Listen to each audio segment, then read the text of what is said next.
বাঘৰ পিছতো এবাৰ কলিয়াবৰত গড়ৰ আতংক পুৱাই কলিয়াবৰৰ জনাঞ্চলত কাজিৰঙাৰ গড়ৰ বিচৰণ কৰাৰ দৃশ্য দেখিবলৈ পোৱা গ'ল কলিয়াবৰৰ ভৰালী বৰুৱা পুখুৰী পাৰৰ হাবিত আশ্ৰয় ল'লে প্ৰকাণ্ড গড়টোৱে দেখুৱাইছো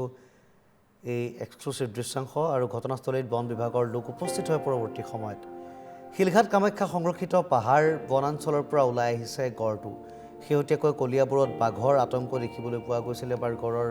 মুক্ত বিচৰণৰ নান্দনিক দৃশ্য দেখিবলৈ পোৱা গৈছে যদিও গড়ে বিভিন্ন সময়ত